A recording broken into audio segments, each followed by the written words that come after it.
sou Carolina Velante Pérez, graduada pela Unesp de Marília, fiz mestrado em Filosofia da Linguagem na Unicamp e também fiz especialização em ensino de filosofia pela UFSCar.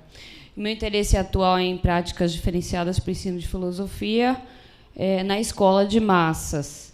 E eu vou apresentar hoje para vocês uma sequência didática para o ensino de filosofia política que eu desenvolvi numa escola de Campinas, Adalberto Prado e Silva, com turmas de primeiro ano de ensino médio. Eu vou começar falando, coloca o segundo, por favor, do embasamento teórico da minha prática de ensino, que eu descobri recentemente que tem tudo a ver com a filosofia política do Antônio Gramsci. O Antônio Gramsci faz sentido para mim, porque eu terminei meu curso de filosofia com uma profunda desilusão com o conhecimento acadêmico. No meu primeiro ano, eu já queria fazer economia, ciências sociais, alguma coisa, né, que fosse voltada para a prática. Mas acabei tendo que tomar aquele remédio amargo por 10 anos e reconheço a importância da filosofia na formação do indivíduo, porque você não vai para a sociedade se você não estiver preparado como indivíduo. Mas a sensação que me passava a academia é de que existem dois mundos muito separados um do outro, que é o mundo da teoria e o mundo da prática. E você encontra, inclusive, professores de filosofia que estão ligados, por exemplo, à PIBID, a questões de escola pública. Assim? Tá. Que continuam defendendo um abismo entre o conhecimento do intelectual e o conhecimento das massas. E aí a filosofia fica existindo dentro daquela bolha e se produz um conhecimento altamente elaborado que não reflete, né, na população. Você tira por aí, vê a maneira como as pessoas votam ou como elas concebem a política. Ou então o preconceito religioso que está ficando cada vez mais intenso no nosso país. Tá, então, a minha grande questão passou a ser como é que eu levo essa filosofia abstrata, altamente teórica, para o povo, para as massas. E essa é a questão do Antônio Gramsci também.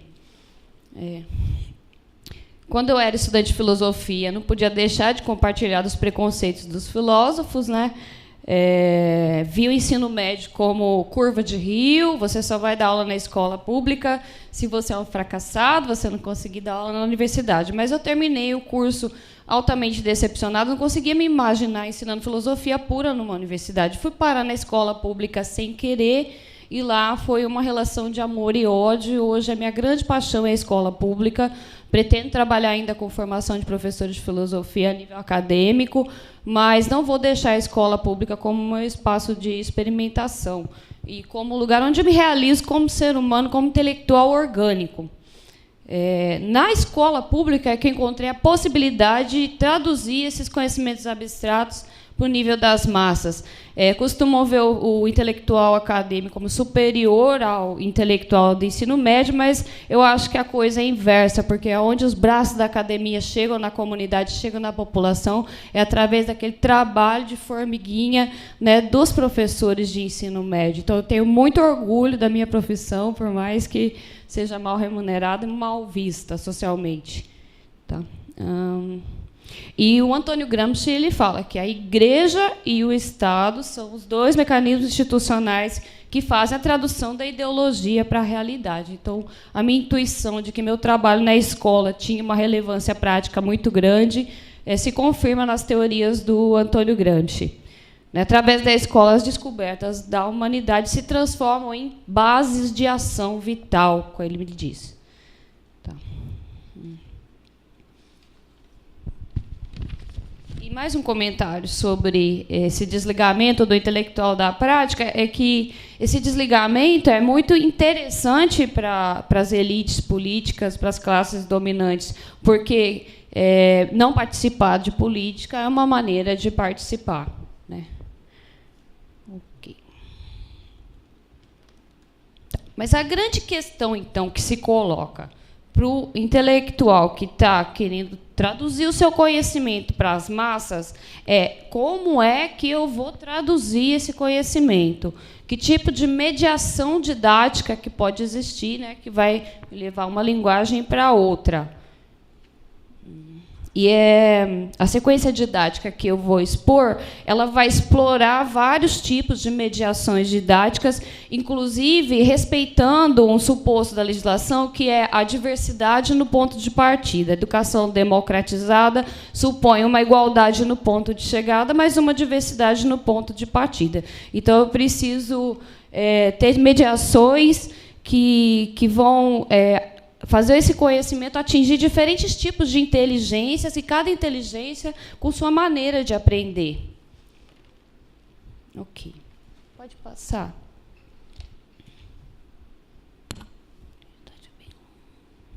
Tá. A sequência didática que eu vou apresentar, ela foi desenvolvida para uma escola de periferia que atende a comunidade do entorno, e é uma periferia carente, cheia de problemas, lá na cidade de Campinas. E ela foi rejeitada pela direção, sem me apresentar argumento nenhum. Eu criei especificamente para aquela comunidade essa sequência, né? Então, você vê aí, só do professor de filosofia estar dentro da escola, isso já é um ato político. O professor de filosofia incomoda. E você chega com ideias inovadoras, né? E eu sofri até um processo, perdi 2 meses de salário, porque estava articulando Grêmio Estudantil, abaixo-assinado, politizando os alunos, né? Tá. Então, nessa sequência didática, usei o professor Severino da USP, que tem a ideia de que o professor não vai transmitir informações, que são blocos prontos que você armazenados no receptáculo passivo, que é o estudante. O professor é visto como um mediador na construção do conhecimento, e ele estimula a realização de pesquisas, trabalho em grupos e outras atividades. Partir também do pressuposto das metodologias ativas, em que também o professor não é o centro do processo de ensino-aprendizagem, mas é o aluno que vai construir os seus próprios conhecimentos. O objeto do conhecimento é visto como um complexo que ganha significação nas teias, nas relações em que ele está inserido. Então, o aluno chega à informação através dessas teias, dessas relações. A informação não é uma coisa pronta a ser colocada lá. E o próprio modo de processar do cérebro, processo em paralelo, o processamento complexo, também justifica o uso dessas metodologias. E eu li que, quando o professor expõe, 20% do que ele expõe é absorvido. Mas, quando o aluno pesquisa e constrói seu conhecimento, a absorção pode chegar até 80%. Também explorei as múltiplas metodologias que vão levar ao conhecimento a esses alunos com diferentes formas de aprender, e a pedagogia de projetos envolvendo atividades extraclasses, que vão colocar o aluno em contato direto com problemas da sua realidade. Por favor. Pode passar. O objetivo da sequência didática foi desenvolver as competências de autonomia na busca da construção do conhecimento, competência de trabalho em grupo, competências comunicativas, expressão oral e escrita, competência de intervir no seu meio, identificar e discutir problemas do Estado brasileiro. E o objetivo principal não foi levar só a compreensão de conceitos, mas também educá-lo para se tornar um indivíduo capaz de praticar a política. Pode passar. Quais foram as práticas aplicadas? Debate, aula expositiva. Na aula expositiva, eu gosto muito de fazer a maiêutica, instigá-los com perguntas provocativas. Atividade de leitura dirigida. A leitura vem depois dos debates, e, em geral, eu gosto de elaborar textos próprios antes de chegar num texto mais complexo de um filósofo. Eu gosto de textos simplificados, curtos, poucos conceitos, ilustrados com gráficos, tá? Para depois a gente chegar no mais complexo. Pesquisas na sala de computação, uso de aparelho celular, realização de trabalho escrito, atividade de reconstrução imagética de textos, mini-seminários, uma oficina de roteiro e edição de vídeo com um palestrante convidado, pesquisa de campo na comunidade e a produção de vídeos e mini-documentários pelos estudantes. Foi duração de 1 semestre, essa sequência didática. Vou falar dela agora passo a passo. Tá? Primeiro foi feita uma sensibilização para o tema, uma sondagem. Primeiro eu parti para o questionamento. Quem aqui gosta de política? A resposta, em geral, é quase ninguém. Por que vocês não gostam de política? Aí vem à tona a imagem de política como feita por um político profissional, engravatado, e uma imagem, em geral, associada à corrupção e bandidagem. Aí eu pergunto, alguém aqui de vocês já participou de política? Ah, não. Ah, mas vocês votaram no Grêmio Estudantil esse ano? Ah, votamos. O Grêmio Estudantil é a forma de participação política. Você negocia assuntos dentro da sua casa? Ah, mãe, se você deixar eu sair, eu limpo a casa para a senhora, eu capricho mais, tal. Ah, isso é uma forma de política. Eu falo que Aristóteles dizia que a célula da sociedade, da polis, é a família, né?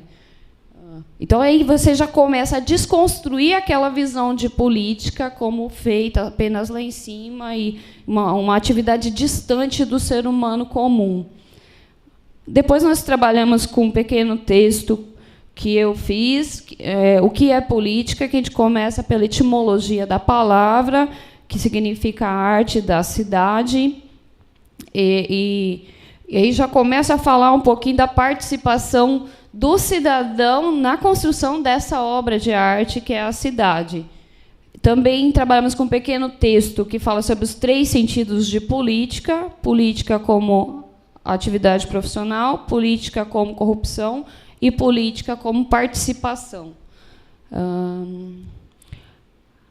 Aí a gente trabalha mais um textinho sobre regimes políticos e formas de governo, onde eu peço para eles identificarem nesse texto o grau de liberdade em diferentes regimes políticos. Isso aí sempre querendo direcionar todas as atividades para a questão da participação e para a questão da democracia, que é a forma de governo do nosso país. Ok, pode passar. Depois de toda essa sondagem, debate, sensibilização para o tema, eu divido a sala em grupos e nós vamos para o laboratório de informática. Cada grupo pesquisa sobre um regime político ou uma forma de governo: democracia, anarquismo, monarquia, ditadura. Aí, na próxima aula, a gente vai para a sala de aula com revistas velhas, canetões, canetinhas, e eles vão fazer a transformação das ideias em cartazes, só com imagens. Aí, na outra aula, os cartazes são colados todos na lousa. Cada grupo vai e expõe as suas ideias sem dizer qual é o cartaz dele. A turma precisa adivinhar qual cartaz que corresponde à ideia. E, durante a apresentação deles, teve alguém aqui que falou que o aluno gosta muito de aprender com o aluno, né? Ele ouve muito mais com o aluno do que com o celular, do que com o professor. Então, quando os alunos apresentam o seminário, a classe fica mais interessada do que se o professor estivesse apresentando. Mas eu aproveito, complemento as explicações dele, aponto nas imagens, aí peço para eles explicarem como foi construída a imagem, depois que a turma adivinhou qual que é o cartaz. Passa para mim. Algumas fotos da atividade. Também eu vou fazendo resuminhos sobre cada tema de cada grupo na medida em que eles vão apresentando. Então, está ali um resuminho sobre anarquismo e os cartazes dos alunos. Passa, por favor. Os alunos apresentando, eu aproveitando e intervindo. Ok. Pode passar. Ok. Essa atividade eu aprendi numa formação para professores de filosofia da Diretoria de Ensino Campinas Leste, tá? E eu meio que adaptei. Essa sequência didática é o projeto Democracia e Participação Política.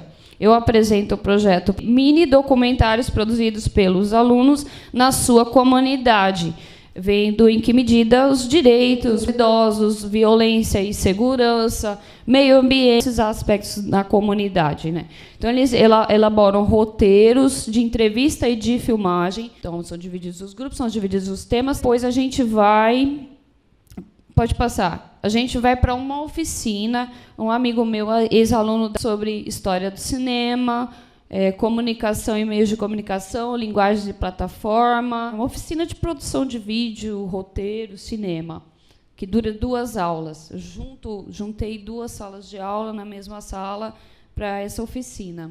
Aí teve a etapa dos vídeos serem apresentados no pátio da escola para o júri. Os melhores vídeos foram premiados com medalhas. Depois, essa etapa a coordenadora não fez ainda, ela ficou de fazer, de postar os vídeos no site da escola. A gente estava com um projeto com o professor da PUC, também voltado para uso de muito legal para a escola, com o bloguinho de cada professor lá dentro. O próximo passo consiste em montar um dossiê com os vídeos, as denúncias que eles fizeram em todas aquelas áreas, de saúde dos idosos, para a Câmara dos Vereadores, por um grupo de alunos. E a próxima etapa seria construir propostas de intervenção na realidade, em cima dos problemas detectados.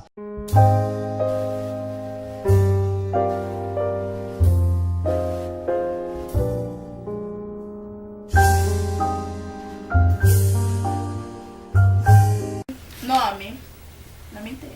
Benedicta Ferreira. Esse foi uma entrevista no asilo do bairro. Bonito nome. Idade. Dá uma passadinha. Olha que bonito, né? O pessoal indo conhecer os idosos da comunidade, saber como eles vivem, se eles estão satisfeitos com o atendimento, com a saúde. Passa mais um pouquinho. Aí eles entrevistaram pessoas da comunidade, estavam chegando para ser atendidas, eles registraram fábricas que poluem, lagos poluídos, queimadas.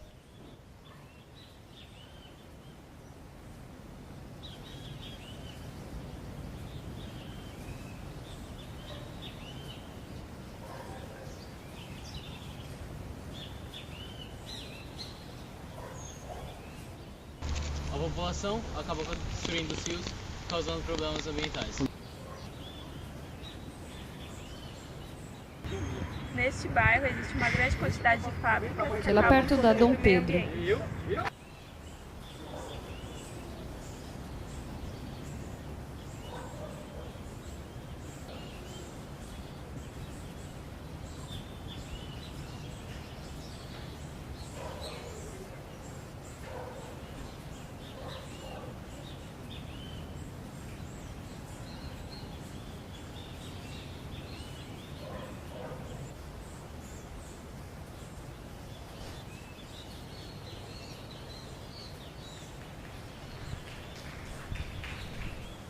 Inara vai começar de novo? Não? Bom, vamos lá. Eu quero dar os parabéns para o pessoal da Universidade do Piauí que está se mobilizando, porque uma grande crítica que eu tenho que fazer ao intelectual acadêmico é que ele não se envolve com a causa da educação pública. Professor eu nunca vi professor universitário parar junto com um professor que não tem muita condição de fazer greve, quando entra não pode ficar muito tempo. Agora seria um momento para uma greve, por exemplo, e a gente teve uma greve de 90 dias, e os professores ainda estão tentando respirar depois dessa greve, não conseguem, não tem condição. Outros setores precisam parar junto, porque a educação não é uma causa só do professor ou só do aluno, é uma causa de todos, é uma causa social. E você chega a ver professores universitários de filosofia dizendo, não, mas o salário do professor não é tão baixo assim. Como assim não é tão baixo? Eu passei 3 anos sem conseguir comprar uma peça de roupa para mim. Né, e não é tão baixo, a gente se descabelando, se matando, cansado dentro da sala de aula. Frustrante, decepcionante ouvir da boca de profissionais do ensino de filosofia uma coisa dessas. Né? O único apoio que a gente teve lá da Unicamp na última greve foi um manifesto, um escrito entregue pelos professores da Faculdade de Educação, que eu acho que não foi de nenhuma serventia. Tá. Sobre o segundo comentário, o projeto eu desenvolvi sozinha, mas ele acabou depois se articulando com o projeto do professor de português, que estava trabalhando com racismo e o uso também de produção de mini documentários usando celulares. Então, a gente articulou dentro de um projeto sobre direitos humanos, no eixo da democracia, participação política e racismo. Então, a gente acabou fazendo 2 em 1, mas foi meio póstumo, assim, não construímos juntos, tá? E a gente até, inclusive, apresentou esse trabalho numa seminário de boas práticas que a diretoria de ensino lá promove todo ano. O programa de edição de vídeo é aquele mais básico. Eu não lembro o nome, porque eu não sou leiga em tecnologia, mas é um que todo mundo usa. Movie Maker. Obrigada. Isso mesmo. Tá. Sobre a questão do conteúdo que eu trabalhei, né, eu explorei com eles, depois daquele primeiro debate sobre quem gosta de política ou não, eu explorei a ideia, eu coloquei a frase do Aristóteles na lousa: se você não gosta de política e não faz, alguém vai fazer por você. Não fazer política é uma forma de fazer. Depois, dentro do texto resumido sobre o que é política, também eu trabalhei, além da etimologia da palavra, a ideia do Aristóteles de que o ser humano é um ser social, que só vive coletivamente.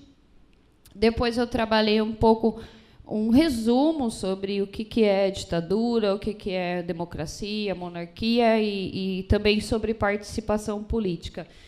Quando eles já estavam preparando os vídeos, a gente trabalhou trechos do contrato social. Isso eu esqueci de colocar aqui. Tá? E a gente fez uma atividade que é sugerida no caderno do aluno, que é o material lá do Estado de São Paulo, que é simulação de que você está perdido numa ilha com um grupo de pessoas. Então, você vai construir as leis da sua ilha, como é que vão ser divididas as tarefas, que crimes que não podem ser cometidos, o que é crime e o que não é, as punições, como que vai ser cuidado da saúde, a questão da moradia, quem que vai construir os grupos de trabalho, como se dividirão as tarefas dentro dessa microcomunidade, né?